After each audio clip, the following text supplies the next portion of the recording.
ancient Greece, gods and myths were incredibly important. They permeated just about every aspect of life, giving the Greeks a shared sense of identity and way of seeing the world. These gods and myths were different to what we understand today though.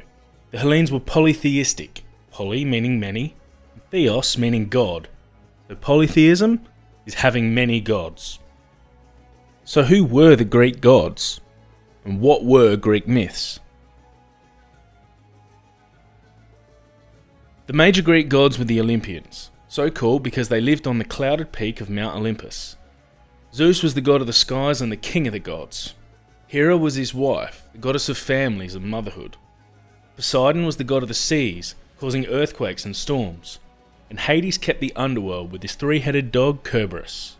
The sun was ruled by Apollo and the moon was ruled by Artemis. Hephaestus controlled fire, Demeter the harvest, and Aphrodite gave beauty to the world. With so many gods to choose from, the gods that the Greeks chose to worship said much about them. The Athenians favoured Athena, the goddess of wisdom and knowledge, while the Spartans favoured Ares, the god of war. To most Greeks, the gods weren't just abstract concepts, they were very real, feasting, drinking, and meddling in human affairs. Greek gods and goddesses weren't perfect virtuous beings though. Unlike our idea of gods today, Greek gods were flawed. They made mistakes, they were selfish, lustful, they gambled, they sought revenge, and they were often deeply unfair to the humans who worshipped them. They weren't just good or bad, they were complicated, as were most characters in Greek stories or myths. There were demigods, who were half human, half god. There were titans, strange creatures, and mortal heroes. Some myths were simple and short, and some reached epic proportions. Heracles was essentially a superhero, using his superhuman strength to complete 12 tasks from the gods. Odysseus was a different type of hero, using his brains to outsmart a cyclops, or resist the temptation of sirens. Perseus used brains and brawn to kill Medusa, a monster whose gaze turned people to stone. And Jason, with help from goddesses and centaurs, gained a golden fleece, overcoming a dragon, giants, and some very smelly harpies. These myths were told around fires and in the public square, by parents to children and by priests to followers, and they were spoken out loud, being passed on by memory until the 8th and 7th centuries BCE, when they were written down and adapted into epic works of poetry by Homer and Hesiod. Mythos, a Greek word, is a collection of stories that help order the way that a culture sees or understands their world. So how did myths help the Greeks understand their world? Some myths helped the Greeks understand nature and the natural world, like the myth of Persephone, who was kidnapped by Hades and taken to the underworld to be his wife. Persephone's mother, Demeter, was distraught and refused to make the crops grow and the flowers bloom. After negotiations, Persephone was allowed out for 6 months of every year. So in the time Persephone was released, Demeter made the crops grow, and in the other 6 months when Persephone returned to the underworld, the crops withered and died, explaining to the Greeks the cycle of summer, autumn, winter, and spring. Other myths helped the Greeks understand moral ideas, right or wrong, like King Midas, who, in his greed, asked the gods that everything he touched might turn to gold. He soon found out that he couldn't eat, he couldn't touch the people he loved, and in the end, asked for this power to be returned, realizing that gold wasn't the most important thing in life. Some myths helped the Greeks understand where they came from, and gave them a shared sense of history. The Iliad is a story of an epic war, probably based on a real-life war between the Greeks and Trojans during the Mycenaean period, hundreds of years before the archaic Greeks. It includes tragic heroes like Achilles and Hector, and stories of trickery like that of the Trojan horse. Many other myths describe the founding of cities or cultural practices, all of which gave the Greeks an understanding of their world and their place within history.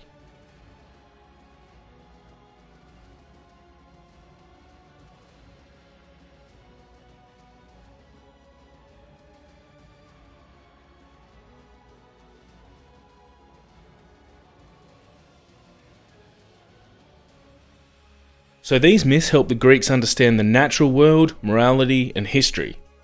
But how do these myths help us understand the Greeks?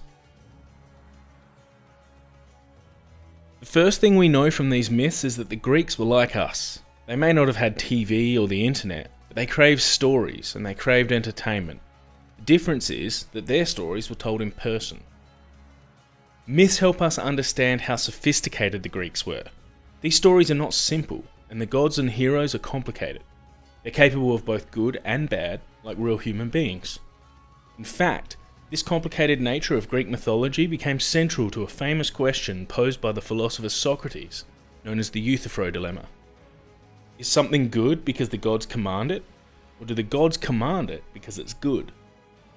Socrates knew that the gods were capable of all sorts of things: jealousy, cruelty, even murder, and this led him to ask, are things okay just because the gods do them? Or is there some other standard that makes things right or wrong? If so, what is that standard? Should we do things because a priest or book says so?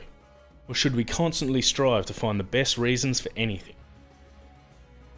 The mere fact that Greek mythology was complicated enough to prompt questions like these shows us how sophisticated Greek society and morality was. Lastly, myths help us understand the Greek outlook on life. The Greeks had a concept called hubris, which is when a mortal becomes too proud and too confident, thinking themselves to be the same level as the gods, becoming cruel, arrogant, and dismissive of those around them. The gods took pleasure in punishing people that were hubristic, particularly Nemesis, the goddess of retribution.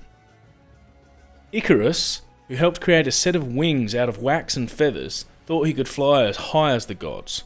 He was warned that he shouldn't, but he did anyway. He flew too close to the sun, where the wax melted. He lost his feathers and plunged to his death.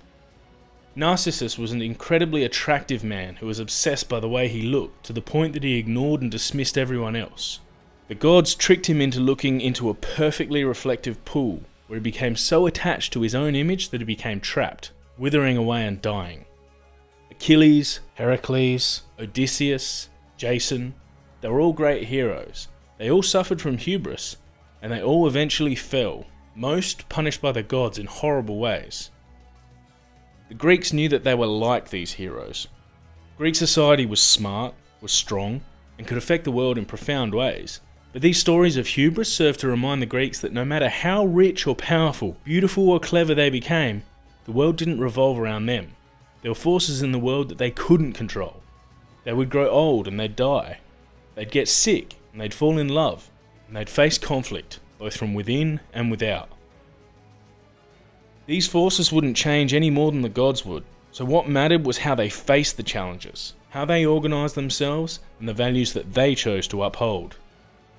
What Greek myths had to say about these challenges have inspired people throughout history, and the ideas have been reworked many times. First by the Romans, who had the same gods just with different names, and Renaissance art is filled with examples.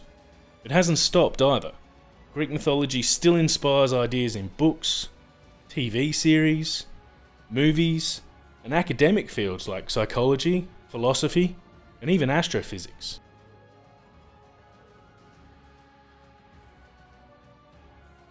What is polytheism? Name 5 Greek gods or heroes. How were Greek gods different to how we think of gods today? How did myths help the Greeks understand their world? What do myths tell us about the Greeks? What is hubris?